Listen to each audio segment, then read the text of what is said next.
Good afternoon, everyone. I'm Madhu Apisa from Al Raji Capital. Al Raji Capital is proud to host Arabian Drilling's Q1 2025 earnings call. Hearty welcome to all the participants who have joined today.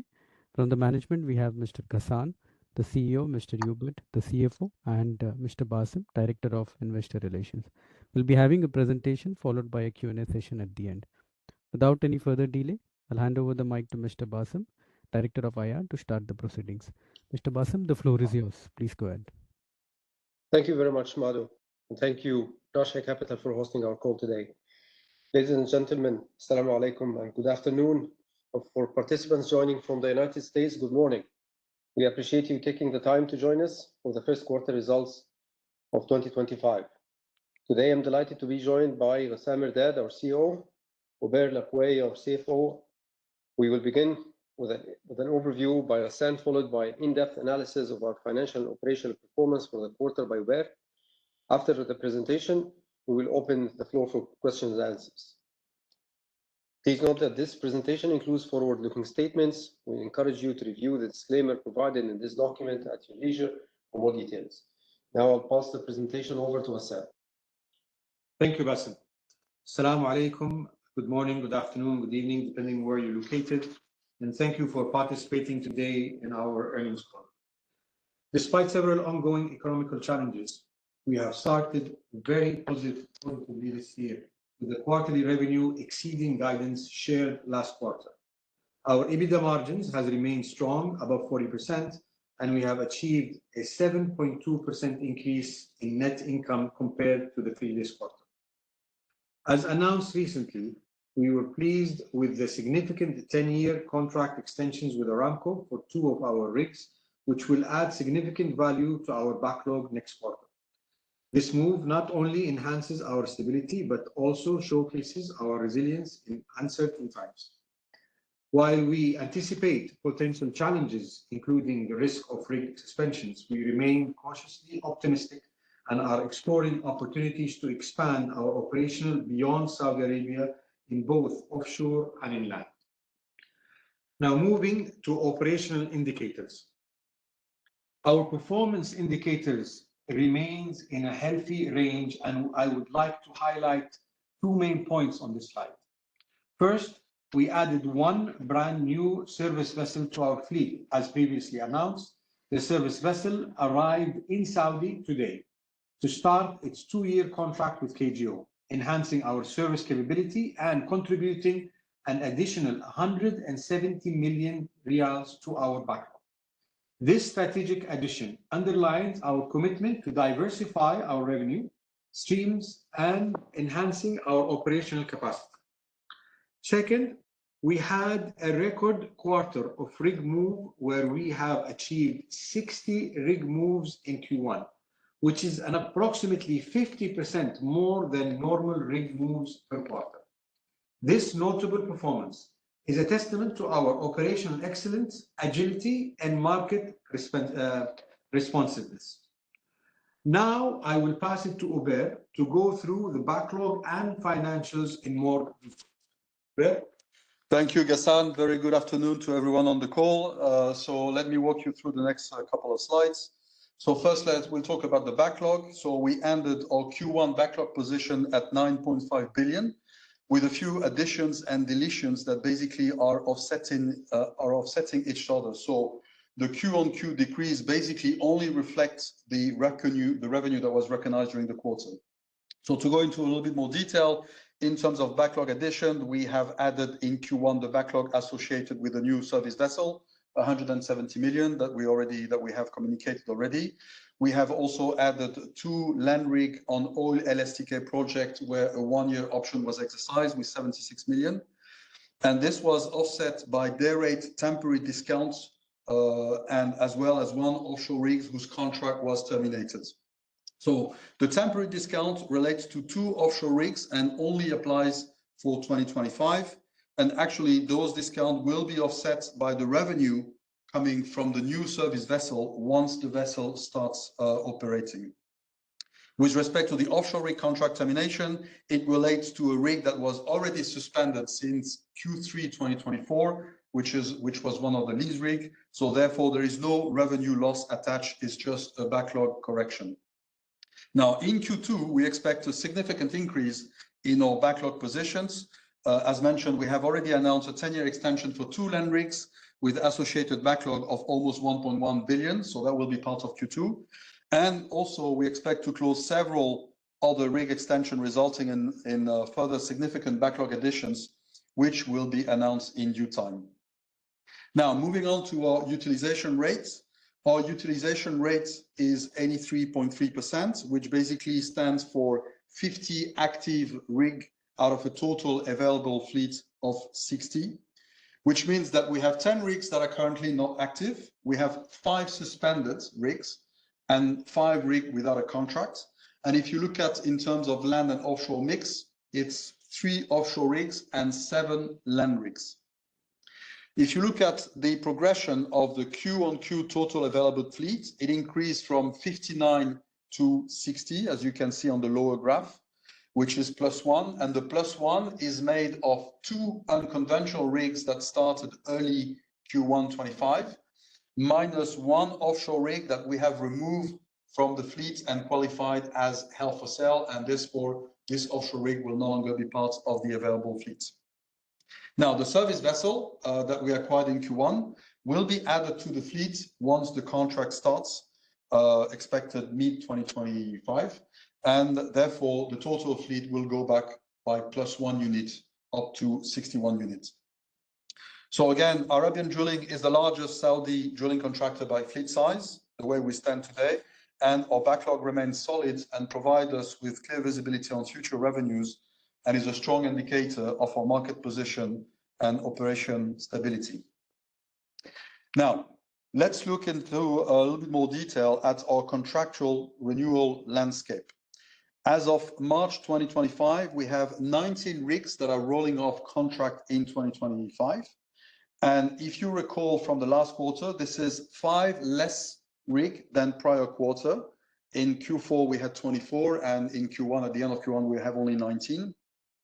And the reason we have decreased by 4 is because we have renewed 2 land rig with a 1-year option that I just mentioned in the previous slides. We had 2 suspended rig that had their contract date rolling into 2026. And then we had 1 land rig, which was working for KGO, and that rig ended its contract in Q1 and is now inactive. And this was also mentioned in the last earnings call. So out of the 19 contract that needs to be renewed, and again, bear in mind that this is as of 31st of March, we have 17 land rigs and 2 offshore rigs. So on the 17 land rigs, we have 11 rigs with SLB on the gas LSTK project. Those rigs come with a 1-year option, which is very likely to be exercised shortly. And then we have 6 rigs with Aramco, and those 6 rigs includes the 2 rigs that were renewed in Q2. So it's actually, it was 6 rigs as of 31st of March, but it's now 4. And the 4 other, the extension are being finalized, and we expect to close that shortly. On the offshore rigs, we have 2 rigs rolling off contracts, 1 rig contracted with KGO, and again, we expect to close the extension very soon. And then we have 1 rig contract with Aramco. It's a lease rig that comes with a 1-year option, and it has a back-to-back lease extension option. So that gives us the flexibility to extend or terminate the lease based on the renewal status. That rig's contract ends in Q4 of 2025. So basically, in a nutshell, we are confident our proactive contract strategy will secure and extend our engagements, providing stability and continuity in our operations. The next slide is about the financial performance. So again, our financial performance this quarter was robust, with an increase in revenue, EBITDA, and net income. And this was driven mainly by high rig move activity level, with a record number of rig moves done during the quarter, as mentioned by Ghassan. Now, despite downward pressure on day rates due to market conditions, particularly in the offshore segments, we were able to maintain healthy margin this quarter with an EBITDA margin of around 42%. Now, even though Q1 was a strong result, given the ongoing market dynamics, we might not be able to sustain a margin profile above 40% for the remainder of 2025.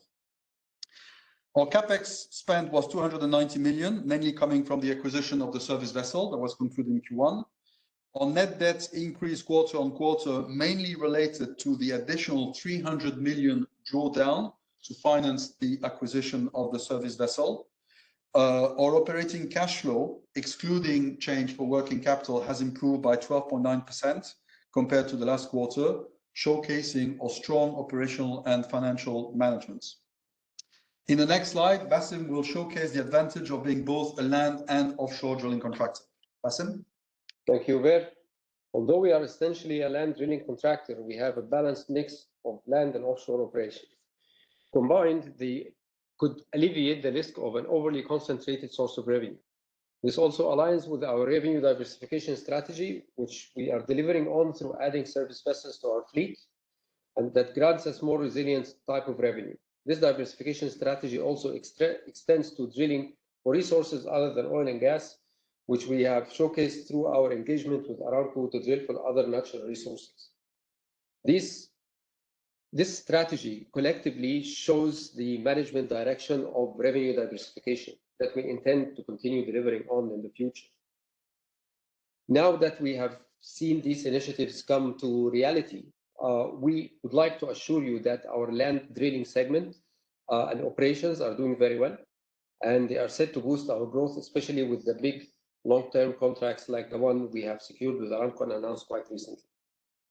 So, if you allow me, I want to give a bit of a high-level view on the different segments. So let's start with the land segments, and then we'll discuss about the offshore. So first, you can see, we have an increase in the land segment that kind of offset the decrease in the offshore, which is precisely the point that Bassem was doing. So on the land side, basically, there are two main elements that explain the Q-on-Q upside. The first one is the high rig move activity, as we have discussed. And then the second one is we'll also have in Q1 the impact of the full deployment of the unconventional rigs, which is basically 3 rigs. We have 1 rig that started in the very late days of December, so that almost did not contribute at all in Q4. And then we have 2 rigs that started in early Q1 2025. So those 2 elements, the high rig move and the impact of the full deployment of the unconventional, explain the uptick on the land segment. Now, on the offshore, we have a bit of a different story, and the Q-on-Q variation is impacted by a couple of things. First, there is the temporary discount on the offshore rates that I have mentioned. So we're talking about 2 rigs. We're talking about a period that is limited to 2025 only, and with an impact of roughly 20 million per quarter.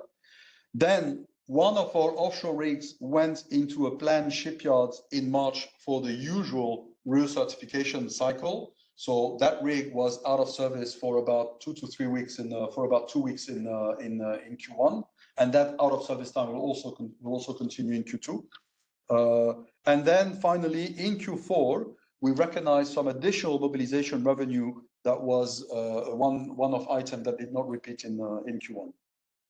So if we go to the next slide, which is basically the net income bridging, you can see some of them elements that I've just discussed repeating. So this bridging effectively shows our Q-on-Q net income progression, reflecting an increase of 7%.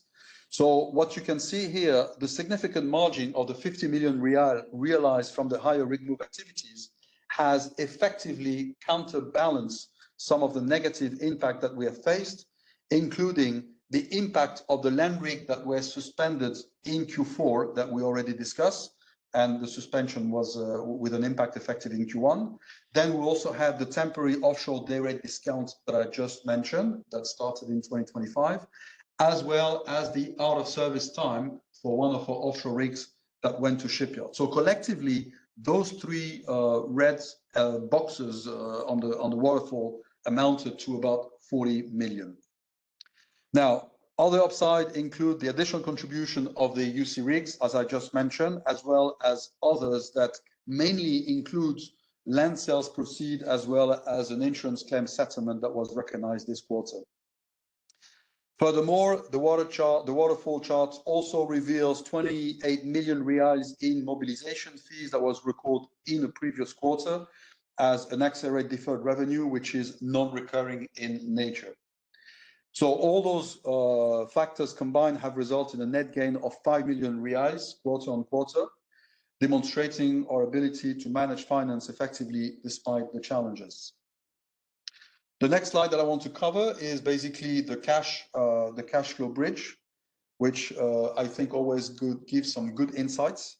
So our cash management this quarter has been exemplary, allowing us to meet our debt obligation promptly while maintaining sufficient liquidities for ongoing business operation. So just to discuss a few big ticket items on the finance cost, the net finance cost of 92 million includes 78 million reals for payable to Sukuk holders on the semi-annual coupon payments that was executed in February 2025. Then you can see on the loan proceeds, we have drawn down 300 million real of additional debt that was utilized to finance the acquisition of the new service vessel, which is reflected in the capex spending of 290 million. Then in the quarter, if you look at our debt repayments, in the quarter, we have repaid 101 million of debt, of which 84 million relates to bank loans and the remainder are just leases obligations. Then the last thing that I would like to say on this slide, on the net working capital, you can see a negative impact of 303 million. Our cash collection was slower than usual due to the end of the quarter coinciding with the end of the Ramadan and the public holiday, the 8 public holidays. So consequently, a lot of collections that were due in the last week of March were effectively collected in April. So it's just a timing difference with a catch-up that we've seen in terms of cash collection in the subsequent periods. The next slide is just to reiterate our strong balance sheet position. Our balance sheet remains robust, reflecting a strong solvency position with our net debt to trailing 12 months EBITDA at 1.8 multiple and a net debt below 0.5 multiple of equity. So these metrics not only demonstrate our financial health, but also our capability to fund future growth opportunities efficiently, whether through organic investments or strategic acquisitions. And I will hand over the floor to Ghassan, who will walk you through the guidance for the next quarter. Thank you, Hubert. Considering the ongoing uncertainty in the market, we project a cautious approach for the year. We estimate next quarter revenue to reflect a potential 10% decline compared to Q1 level. This is due to mainly 2 points. One, the rig move activity that was extremely high with a record of 60 rig moves in the quarter to go back to normal. And the other point, which was mentioned by Hubert, one of our offshore rigs that went for a shipyard maintenance started end of Q1 and continued most of Q2, and it's on location as we speak, and it should start generating revenue in the coming days. Now, looking at our cost, building on the cost structure optimization we began in 2024, we are intensifying our cost management efforts and maintaining strict financial discipline, especially given the current uncertainties.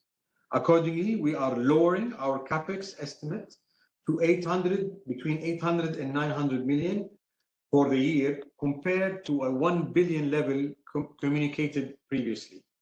While we expect the remaining of 2025 to be a challenging year, we also believe that 2026 will show activity pickup.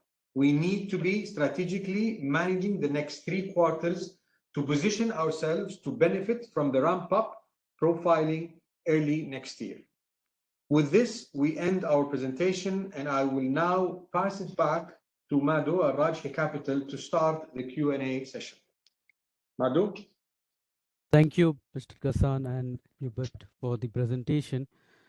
Now, before we take our first question, just a few instructions. Please limit yourself to 2 questions, and if you have a follow-up question, you can come back in the queue.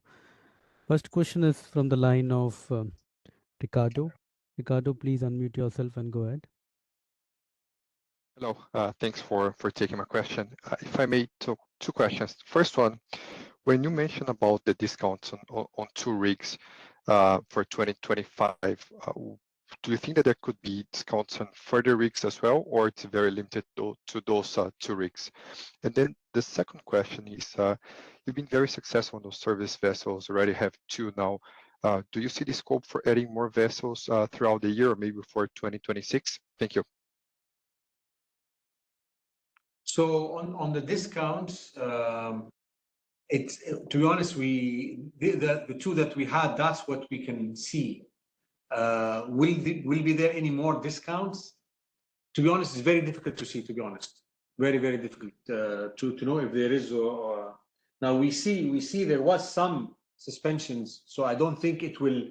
The suspension that was done for I think around 2 rigs on the offshore, I think this will tone down any discounts going in the future.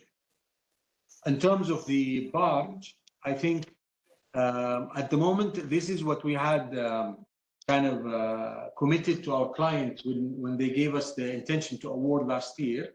We don't see any barges coming, but it's something that we keep an eye on as usually for the barges, because it's a very good business to diversify your operation. And to add to what Ghassan said, we don't acquire a vessel and then wait for a contract. We need to have it,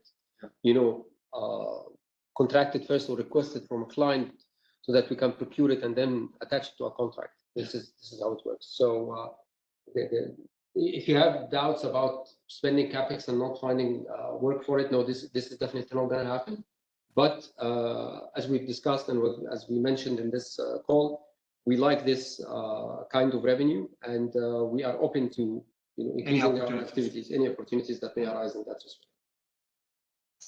Okay, thank you very much. Thank you. Next question we take from the line of Leo. Leo, please mention your company name and go ahead.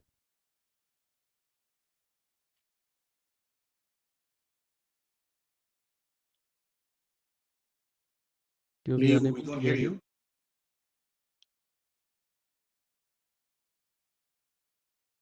Leo, could you come back in the queue? You can check your audio and come back in the queue. Meanwhile, we'll take next question from the line of Eldar. Eldar, please introduce yourself and go ahead. Eldar from HSBC. So I have a couple of questions. First one, you said that you expect, I think, better outlook in 2026. What evidence do you have to kind of to say that to support this conclusion? What is? I mean, are you getting any soft commitments from your clients? Yeah, so I mean, it's not commitments, but what we're seeing, the rigs. The rigs that was there was like I think in the market more than a dozen of rigs from the market that was suspended on the land. You can see in the schedule that they will be back Q1 next year. So you can see what the feeling that we have, and that is, it's more of a cost savings for this year, not a drop in activities, just kind of saving. And all are suspended, not similarly to the offshore. When the offshore was suspended, we knew it's not going to come back. But the land is a bit different. It's kind of a temporary suspension that we see with the other contractors that got suspension. Okay. And Eldar, if I can add also to what Ghassan said, let's not forget that the suspensions that we are witnessing now and what we have witnessed last year is a process of normalization to what happened back in 2022. So we're getting back to the normal kind of operations. So this is what we hope for. This is what we expect. We are not saying that we have anything carved in stone as of now, but this is our vision and what we sense from market dynamics currently. Understood. Thank you. And secondly, so I think there was a line in one of your slides saying that you're advised to exercise caution when forecasting financials for the second half of this year. Does it mean that there are some still downside risks, even to the levels so you expect in second quarter of this year? Any particular reasons to that? What we see, as I mentioned, so there is more than a dozen of suspensions that happen in the market in Q1. And Arabian Drilling is not immune, right, from that. So it's better to be cautious and cost adherent and make sure that you control your cost to assure that even if we didn't have any suspension, it's very good for us at the end of the day. But it's better to be cautious than not to be. Yeah, I mean, if I can just add, I mean, the Q1 was we had a good EBITDA profile margin and a good profile margin in Q1 because we had the high rig move activities. Q2 we expect that the rig move will not be the same, and then we will have the out of service time for one of the rig that is on a planned shipyard, and that will take most of the actually half of the quarters. So those two elements makes us feel that we have a cautious look on Q2, and then there is uncertainties about suspensions. Yeah. So this is why we are prudent and cautious, giving a bit of a guidance in terms of EBITDA from about maybe going below 40%. Understood. Thank you so much. I'll come back in the queue and ask later. Thank you. Okay. Thank you. Leo, could you try again?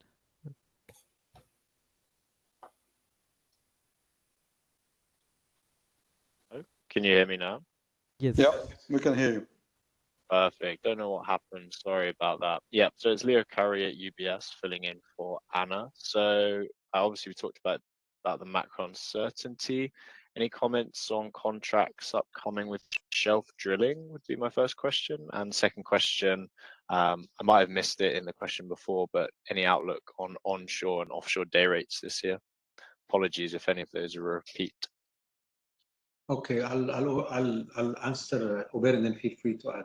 Sure. So on shelf, I think the tendering is still going on. Actually, we've been asked as well to go for more tender, more than what we had before. So we added, I think, 2 extra countries that we're tendering for together with Shell.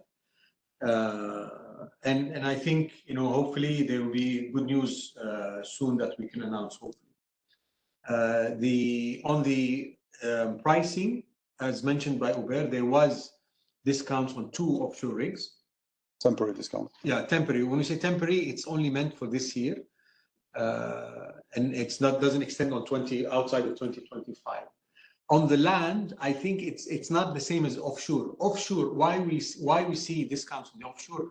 Because the offshore went to a peak with the high demand and short supply. The prices were really high, and now it's getting back to equilibrium. Whereas the land, it doesn't have that much of fluctuation. So we don't see the same discounts on the land. It's either maintaining the same, most probably maintaining the same prices. If you have a bit of an increase, it will be just the inflation that you expect. Yeah. Uber, anything else? Yeah, I just want to say on the 2. So we have announced 2 significant contract extension on the land rigs, 2 times 10-year extension contract. And on those day rates, the increase was relatively good. I mean, because it's 10 years, it's a long. Because it's a 10-year contract, so you have to secure it. You have to maintain the price for 10 years. So we've seen increase in double digits. For all the rest of the extension, we expect it will stay pretty much at par. Yeah. Now we have 1 offshore rig that is coming for an extension. We're finalizing the extension because this rig was signed Long time ago. Long time, it was COVID time, I believe. Just Before pre-COVID. Yeah. It was during the downturn. So we believe we'll have an upside in that one. Yeah. Because the prices were a bit was a bit low actually.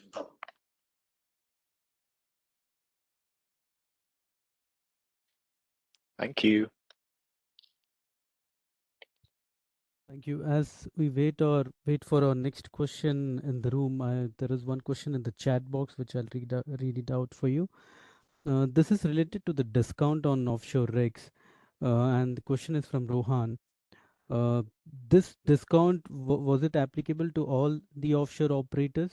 Were all the offshore operators impacted by this? And is it like part of your contract? So I'm not sure what happened with the other contractors, to be honest. What we are sure is that Aramco went and asked discount to all the operators, not only the drilling contractors. Yes. Everybody working for Aramco got a letter requesting for discount. Actually, right. That we're sure. All the rig contractors, all the service providers, All of them. Yeah. Discount letters. Yeah. And this was for the existing rigs, not the ones which came up for renewal.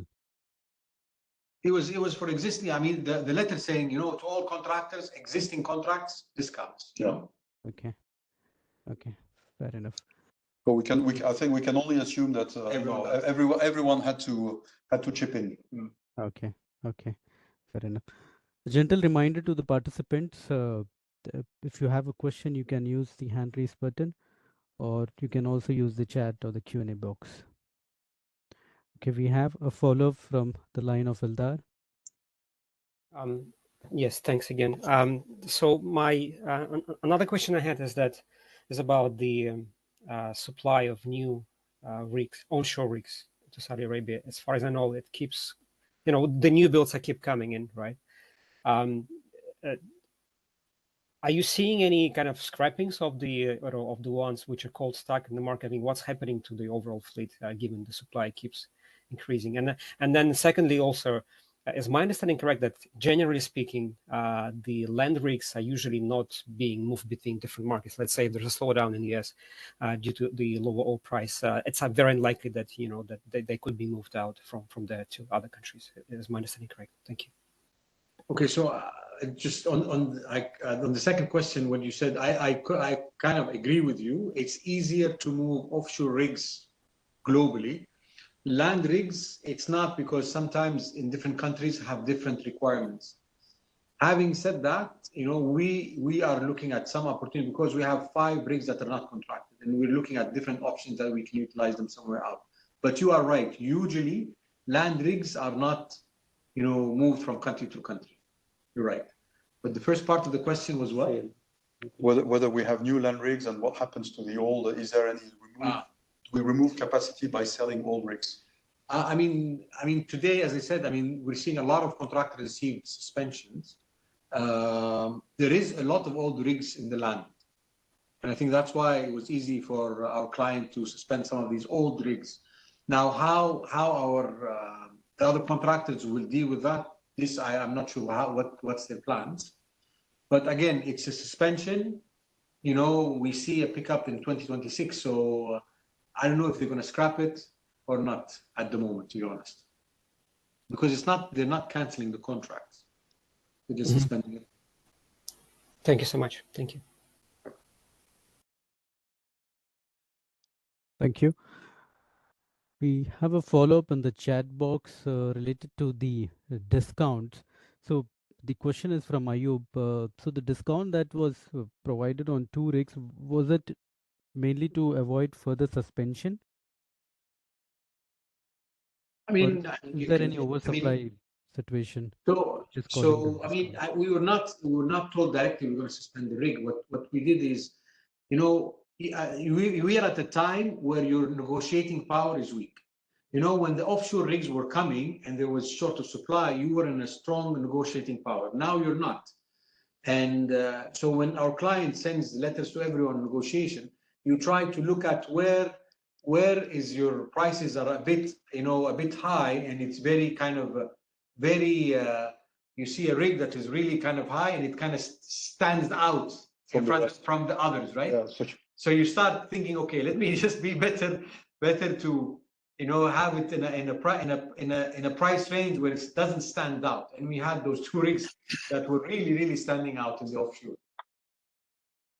So it's I won't say it was saying you do it or you get suspended. It was saying, guys, look at your prices. And then we decided at the management team that, look, these 2 rigs kind of stand out, and we prefer that they don't stand out if anything happens. Yeah. Okay. And is it possible to quantify the discount? Yeah, I've mentioned that it's about 20 million per quarter on the top line. 20 million per quarter. Yeah. Okay, we have another question from Rohan. Okay, so this is, I believe, is for the market, onshore market land rigs. Like, how many land rigs are there in the KSA, and how many of them are suspended? I believe he's asking total.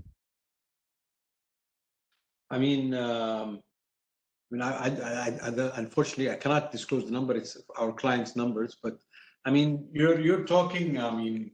They're above 200 rigs in Saudi in the land segment.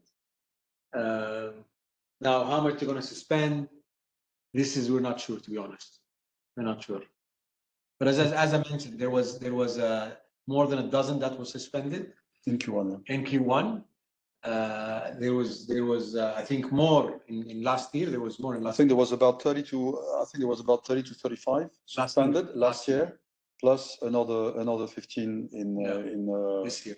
Well, 12 Q1, yeah. In Q1, yeah. Q1, yeah. So about 50.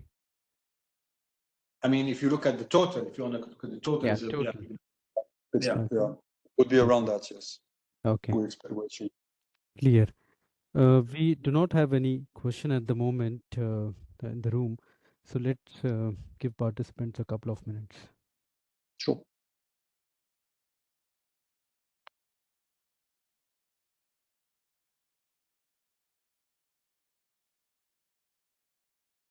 Meanwhile, I wanted to understand what is the cost related to the suspended rigs, the 10 rigs that you which are not active at the moment.